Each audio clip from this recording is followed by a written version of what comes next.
She undressed accidentally on the Billionaire's security camera. What he did after will shock you. Vale Hall stood hidden among the rugged Colorado mountains, nestled beside a still, mirror-like lake.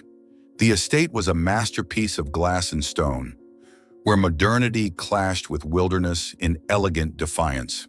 On overcast days, the house seemed to disappear into the mist. Its silhouette reflected faintly on the water, cold, elusive, and commanding. Its owner, Julian Vale, 36, was a visionary architect and a real estate magnate. He had built the Vale Properties empire from scratch, transforming forgotten stretches of land into coveted luxury sanctuaries admired by the global elite. And yet, despite the acclaim, Julian lived alone. His jet black hair was always neatly styled, his tailored suits impeccably crisp, but his silvery gray eyes held a permanent distance. No one truly stepped inside Julian's world, not even those who worked beside him daily.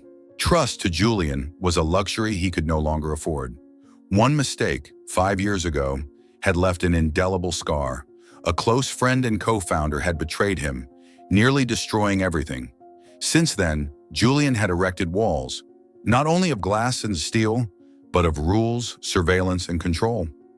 The third floor of Vale Hall housed his private command center. There, Julian sat before a bank of glowing monitors, security feeds, development dashboards, global market data. To him, information was power, and power was the only thing that kept him safe. That morning, as a soft veil of snow settled on the second-floor balcony of Vale Hall, Mrs. Dalloway knocked gently on Julian's office door.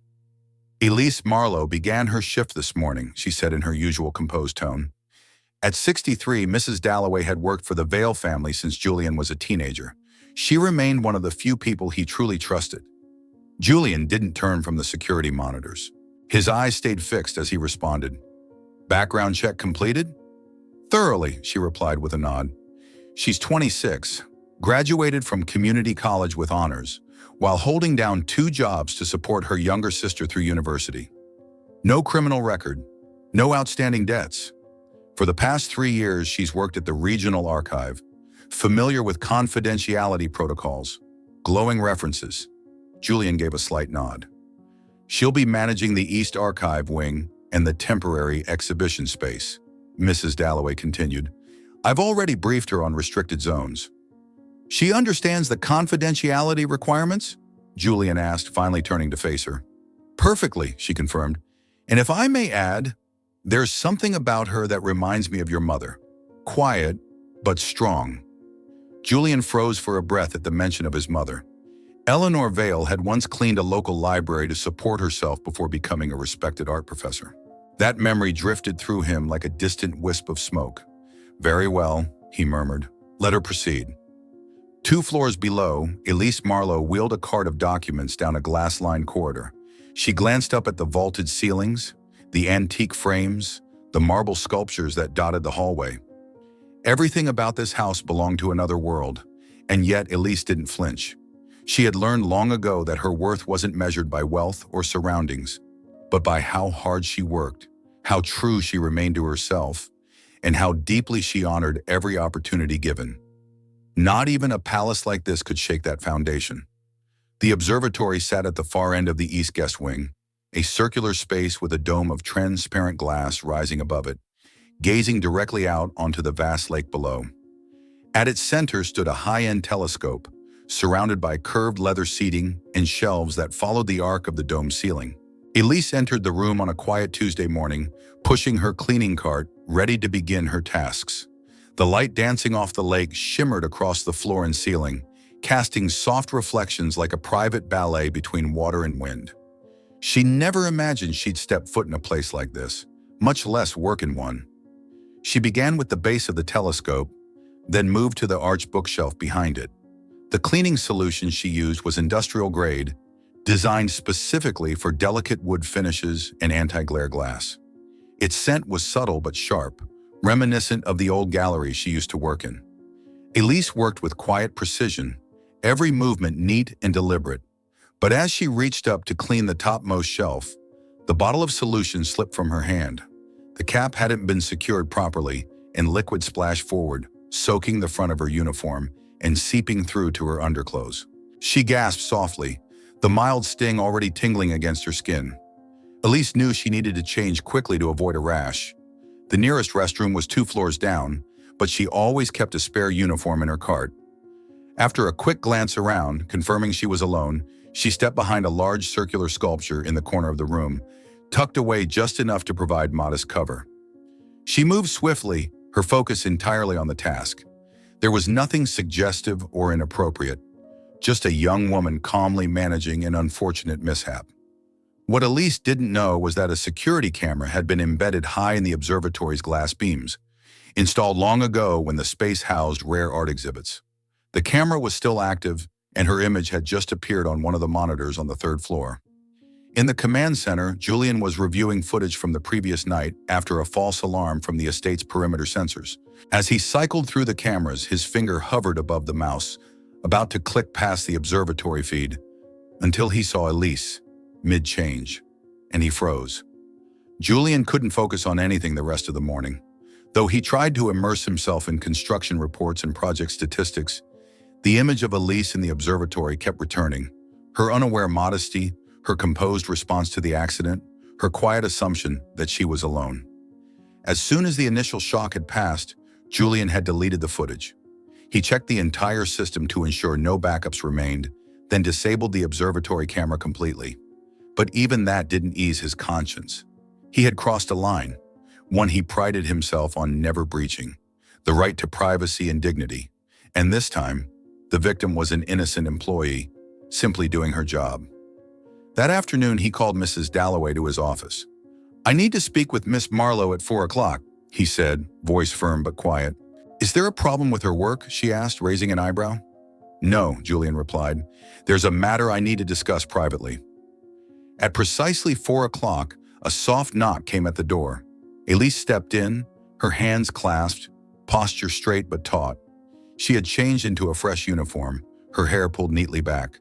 Though clearly nervous, she held her composure. "Miss Marlowe, please have a seat," Julian said, gesturing to the chair across from his desk. Elise sat at the edge of the seat, eyes alert. Julian watched her for a moment, then exhaled. "There was an incident this morning involving the security system in the observatory," he began. Elise stiffened, her face paling. "No, the cameras," she whispered. "Yes," he nodded, voice measured. "And the fault is entirely mine. You believed you were in a private space, and you had every right to. The failure was mine, for not ensuring my system respected that privacy."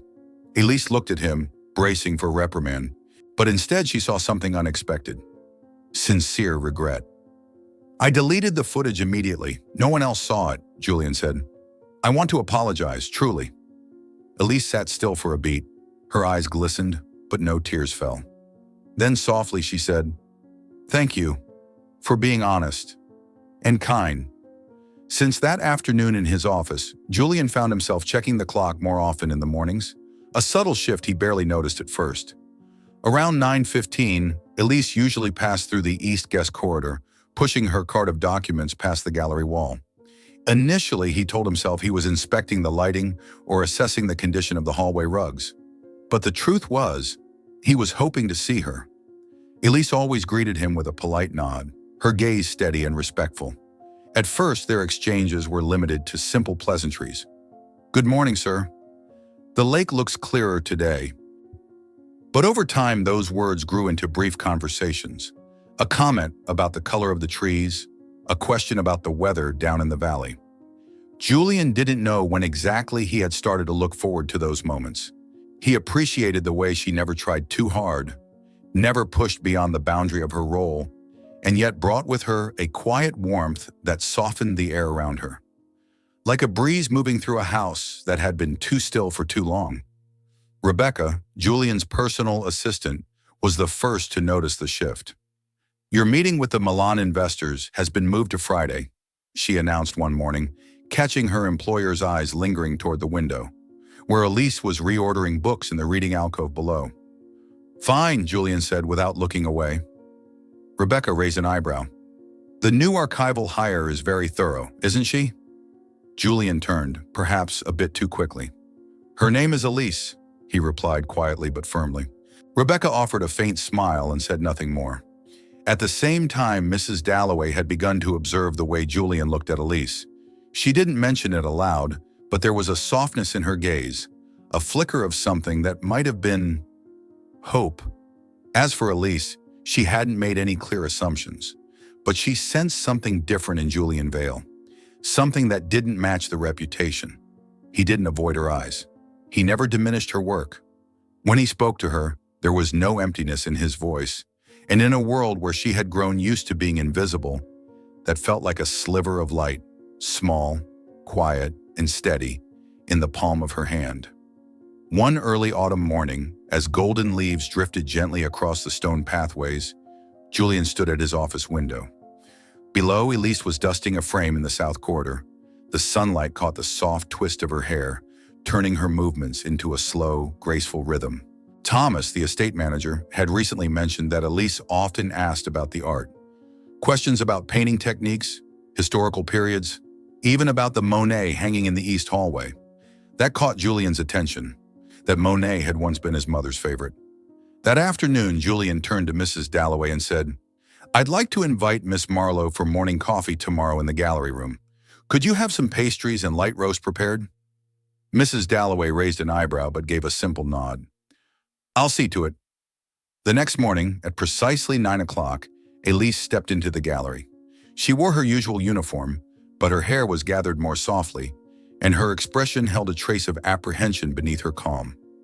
The room glowed with natural light.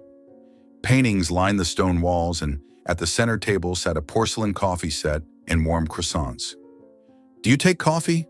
Julian asked, pouring her a cup. Elise sat across from him, wrapping her hands around the porcelain, nodding gently. "Thomas tells me you're interested in Monet," he said. "Did you study art?" "Art history," Elise replied, a bit shyly. "I wanted to work in a museum, but then my parents died in a factory fire when I was 18. My sister was 15. I had to work and finish school part-time to take care of her." Julian was silent for a moment. "And now she's in college?" "Colorado State," Elise said, her eyes brightening. "She's studying environmental science. Wants to work in water conservation someday." Julian felt something catch in his chest. In that simple story was sacrifice, resilience, and a kind of love he hadn't seen in years. "And your dreams?" he asked softly. Elise smiled, a touch wistful. "I still love art, but right now I'm just grateful for steady work.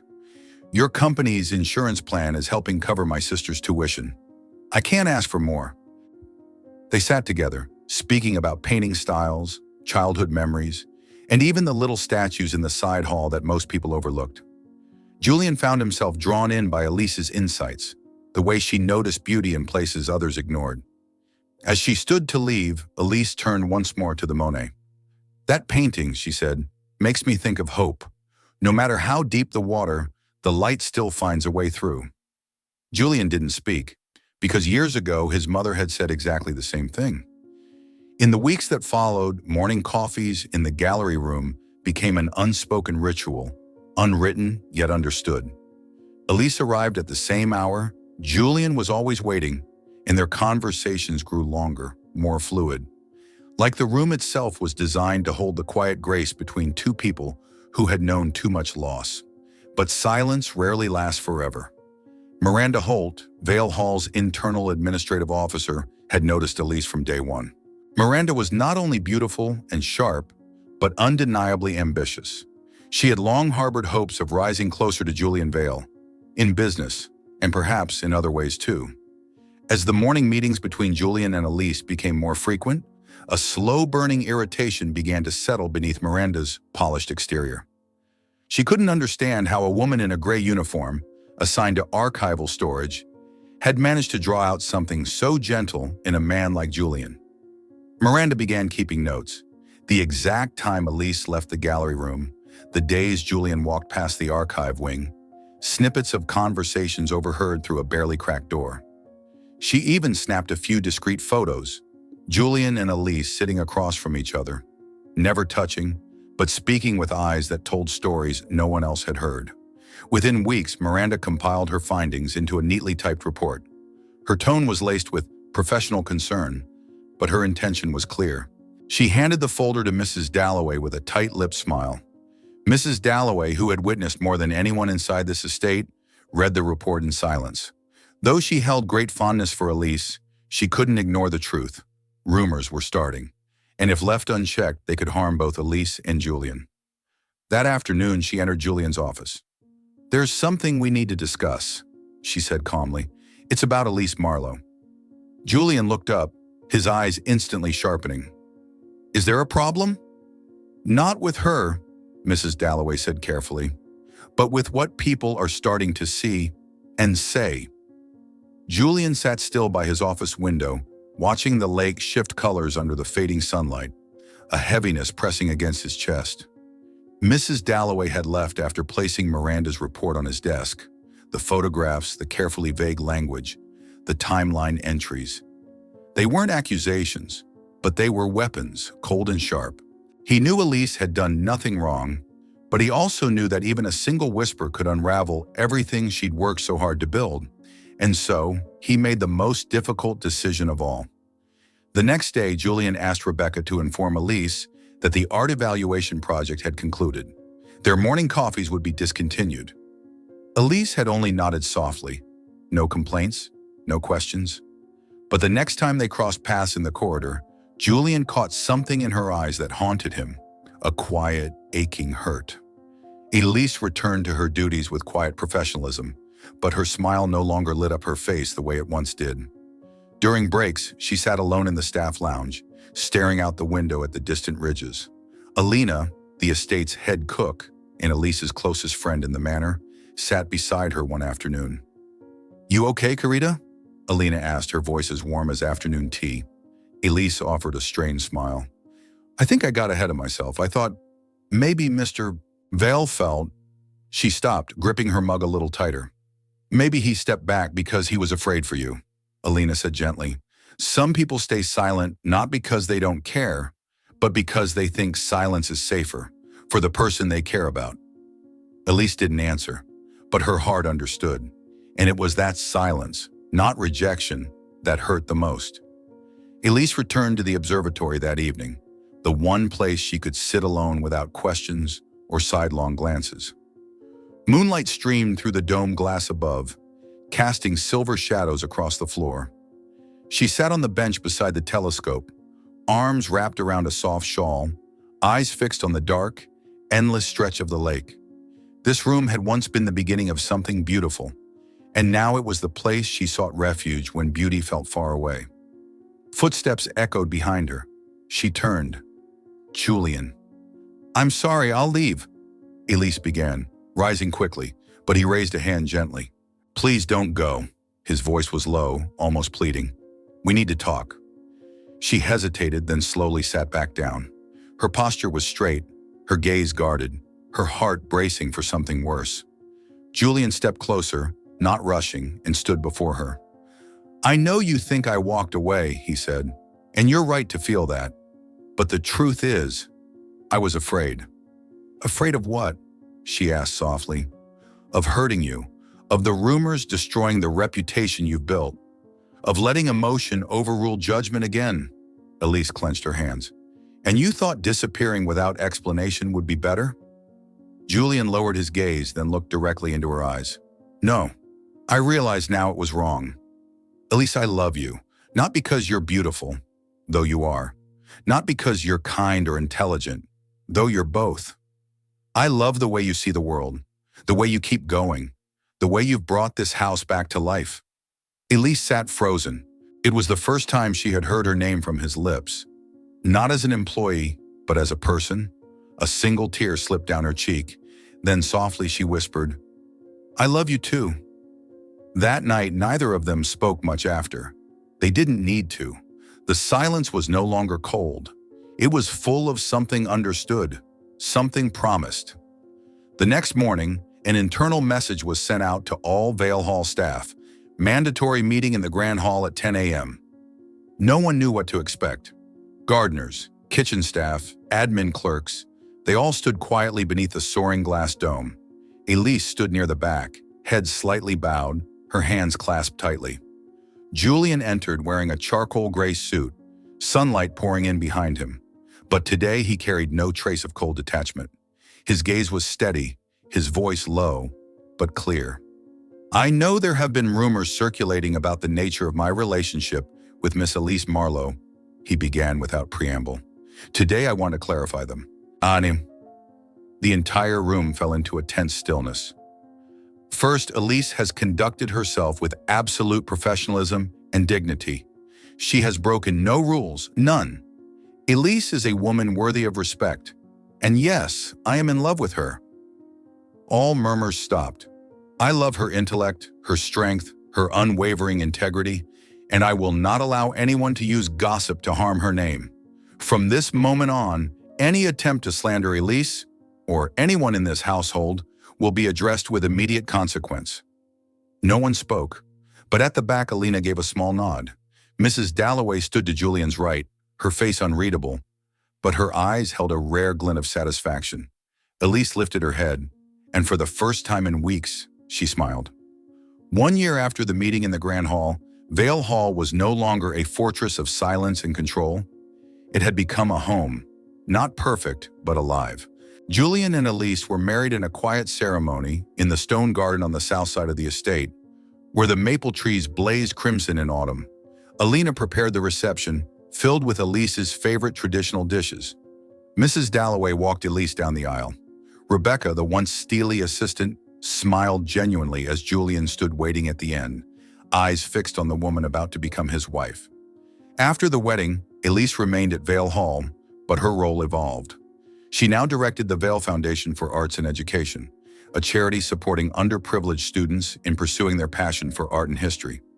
She personally designed the programs, reviewed applications, and mentored students, seeing herself in each of them. Julian had changed too. He still ran his empire, still sharp and exacting, but his gaze had softened. Staff whispered that since Elise arrived, their employer had started asking after the gardener's health, remembering birthdays in the kitchen, even attending a concert at the local school. The observatory room, once a space heavy with memory, had been transformed into a children's library. Beneath the glass dome now sat picture books, plush animals, and linen-covered beanbags, a gentle haven where their young daughter, Sophie, loved to sprawl for hours. That evening, as the lake lay still like a mirror, Julian and Elise sat side by side in the gallery room, fingers entwined. Elise rested her head on his shoulder and whispered, "Do you ever wonder, if you hadn't opened that security feed that day, would we have met at all?" Julian smiled, pressing a kiss to her hair. "I think, one way or another, we would have found each other, because real love always finds a way." 2 years after the wedding, Vale Hall was no longer a structure of stone and glass. It had become a real home. There were the sounds of a child laughing in the halls, the scent of fresh cookies floating from the kitchen each afternoon, and a peace Julian had never imagined possible in his lifetime. Little Sophie, their princess, was now over a year old. She had her father's silver gray eyes and her mother's soft brown hair. Every morning, Elise carried her out to the garden bench by the lake to point at ducks, falling leaves, and a sky that never looked the same 2 days in a row. Julian now rose before the alarm, not to scan financial reports, but to make coffee for his wife and pour milk for his daughter.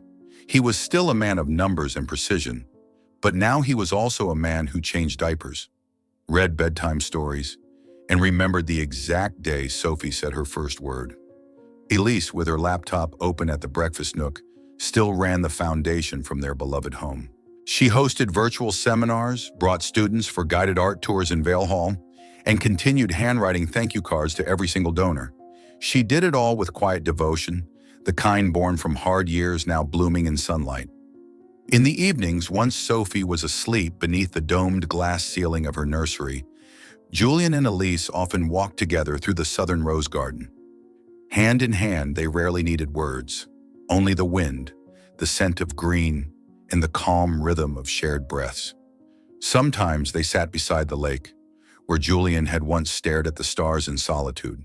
That light no longer felt cold, because beside him was the woman who had taught him that love didn't need to be perfect, only real.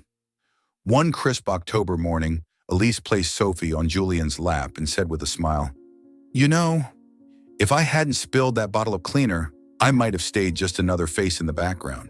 Julian laughed, hugging their daughter.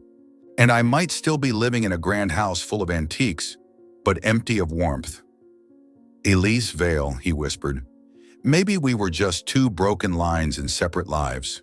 But when placed side by side, we made something whole. Elise leaned against his shoulder. I never imagined love could be this gentle. That winter, the observatory was decorated for Christmas for the first time in years. Beneath the dome, a towering pine tree glittered with glass ornaments and red ribbons. Sophie, now toddling on unsteady feet, knocked over a wrapped box and burst into bell-like laughter. Alina covered her mouth, laughing through happy tears, while Mrs. Dalloway whispered, "This house finally knows what a family feels like." That night, Julian laid Sophie between him and Elise, watching her sleep in perfect peace. He turned to his wife, his voice low like the snow settling outside. "Thank you for staying. Even when I hurt you, you didn't walk away." Elise smiled. "Because I knew, behind every wall, there was a man waiting to be trusted again." Julian squeezed her hand. No more words, just the warmth of skin against skin, enough to know the pain was behind them. The next morning, the season's first snow blanketed Vale Hall. The estate glowed white and still, and inside one small room, Sophie's laughter rang clear, echoing off walls that once held only silence, as if the past were whispering, "Love doesn't come when we're ready. It comes when we're brave enough to receive it." That night, the sky was clear, stars scattered across the heavens like sparkling dust. In Sophie's dome-ceiling room, the soft night light glowed like moonlight. She was 2.5, curled in Julian's arms, eyes wide as she asked quietly, "Daddy, where did you meet Mommy?" Julian smiled, pulling the blanket gently over her shoulder. He looked up at the glass ceiling, where constellations blinked down as if listening. "I met your mommy right here in this very room, sweetheart." "Here?" Sophie asked, surprised. "Yes. She was cleaning the observatory telescope. There was a little accident, and she thought no one was watching." "But you saw her," Sophie guessed, tilting her head. Julian nodded, his gaze reaching back through the years. "I did. But what I really saw wasn't an accident. It was grace in motion. A woman who didn't know she was being seen, still choosing to do everything with quiet strength." "Did Mommy know?" Sophie whispered. "I told her," Julian said. "I told her she deserved respect, and from that moment on, I knew if I let her walk out of this house without holding on, I'd lose the most precious thing I'd ever found." Sophie was quiet for a moment, then asked softly, "You're the miracle I never even dared to wish for. Your mommy brought light back into my heart. And you're not just the sky. You're every star I never thought I'd see again." Outside, a shooting star streaked past. Sophie shut her eyes tight, whispering a wish only the stars would hear. Julian remained beside her, his hand resting gently on her chest, and silently he thought, "It may have started with an accident, but true love is never an accident.